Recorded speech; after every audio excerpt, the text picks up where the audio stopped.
കേരളത്തിൻ്റെ രാഷ്ട്രീയ സാഹചര്യം തീർത്തും ഐക്യജനാധിപത്യ മുന്നണിക്ക് അനുകൂലമാണ്.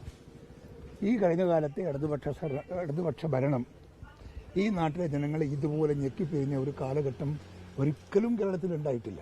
കോടാനുകോടികളുടെ കറപ്ഷൻ, അഴിമതിയുടെ കൂത്തരംഗമായൊരു സംസ്ഥാനം മാറിയത് ഇന്നല്ലാണ്ട് എപ്പോഴാണ്?